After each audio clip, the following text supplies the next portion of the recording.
আল্লাহ তাআলা ফেরেশতাদেরকে আদেশ করে দিলেন, এ ফেরেশতারা, আদমকে তোমরা জান্নাতে নিয়ে যাও, আদমকে তোমরা জান্নাতের মধ্যে প্রবেশ করে দাও। ফেরেশতারা আল্লাহ তাআলার হুকুমে আদম আলাইহিস সালামকে আরশে আজিমের নিচ থেকে রূহ দেওয়ার পর জান্নাতের মধ্যে নিয়ে গেলেন। আদম আলাইহিস সালাম জান্নাতের মধ্যে বসবাস করতেছেন। আদম আলাইহিস সালামের একাকিত্বতা চলে আসছে, ভালো লাগে না। আল্লাহ তাআলা আদম আলাইহিস সালামের সঙ্গী হিসাবে আমাদের মা হাওয়া আলাইহিস সালামকে সৃষ্টি করলেন। পাঁচরের হাত থেকে আল্লাহ তাআলা নিজে আদম আলাইহিস সালামের বিবাহ পড়ায় দিলেন, বিবাহে আবদ্ধ করায় দিলেন। তো আদম আলাইহিস সালাম জান্নাতের মধ্যে বসবাস করতেছে হাওয়া আলাইহিস সালামকে নিয়ে। আল্লাহ তাআলা আদম আলাইহিস সালামকে ঘোষণা করে দিলেন, وَقُلْنَا يَا آدَمُ اسْكُنْ أَنْتَ وَزَوْجُكَ الْجَنَّةَ وَكُلَا مِنْهَا رَغَدًا حَيْثُ شِئْتُمَا وَلَا تَقْرَبَا هَٰذِهِ الشَّجَرَةَ فَتَكُونَا مِنَ الظَّالِمِينَ।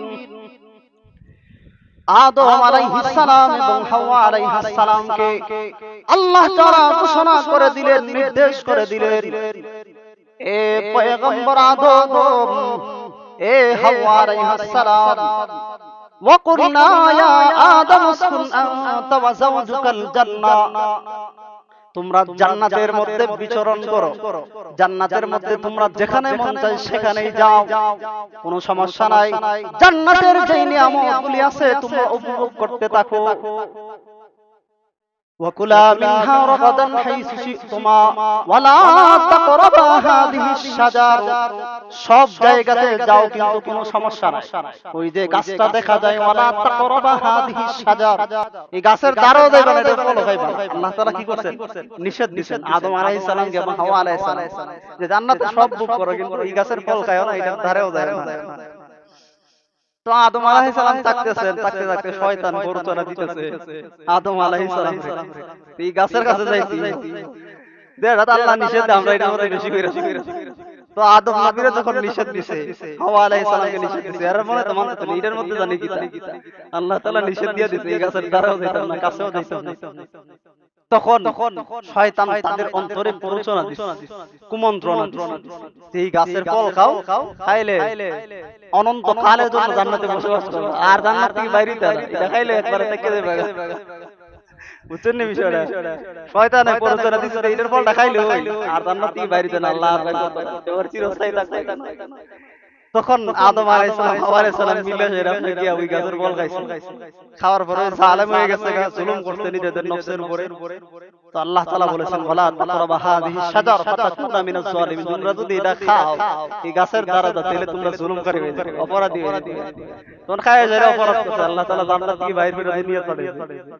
একজনকে পাঠাইছে শ্রীলঙ্কাতে, আরেকজনকে পাঠাইছে আরো কোন দেশের মধ্যে। তারপরে পৃথিবীতে আসার পরে, পৃথিবীতে পাঠানোর পরে একজন এক দেশে পাঠাইছে, পৃথিবীর এক প্রান্তে আরেক প্রান্তে পাঠানোর পরে শেষ পর্যায়ে দুজনের সাক্ষাৎ হইছে আরাফাতের ময়দানে গিয়ে। ওই যে হাজিরা জানা আরাফাতের ময়দানে, আমরা তো গেছি না, দেখি নাই, হাজী সাহেব যারা আছে তারা দেখছেন, আপনারা তো মনে হয় দেখছেন। ওই আরাফাতের যে ময়দানটা, এখানে আদম আলাইহিস সালাম হাওয়া আলাইহিস সালামের প্রথম পৃথিবীতে আসার পর দুজনে গিয়ে আবার এখানে সাক্ষাৎ হইছে, দুজনের দেখা হইছে। তো এই আরাফাত যে আরাফা, এই শব্দটার অর্থ হইলো গিয়ে পরিচয় হওয়ার স্থান। এই শব্দের অর্থ হলো পরিচয় হওয়ার স্থান, মানে আদম আলাইহিস সালাম হাওয়া আলাইহিস সালাম যেখানে গিয়ে আবার একত্রিত হয়েছিল, পরিচয় হয়েছিল, এই জন্য এই স্থানের নাম, এই জায়গার নাম হয়ে গেছে আরাফাতের ময়দান। আরাফা মানে পরিচয় হওয়া। তো আদম আলাইহিস সালাম পৃথিবীর মধ্যে আসলেন, হাওয়া আলাইহিস সালাম আসলেন, তারপর তাদের মাধ্যমে আল্লাহ তাআলা পৃথিবীর মধ্যে মানব জাতি আসতেছে আস্তে আস্তে একের পর এক। আদম আলাইহিস সালামের, হাওয়া আলাইহিস সালামের গর্ভে একসাথে দুইজন সন্তান হইল। প্রথমে তো মানুষ ছিল না, আল্লাহ তাআলা এই পদ্ধতি করে দিয়েছেন। তারপর এইভাবে আস্তে আস্তে এই পর্যন্ত আসছে।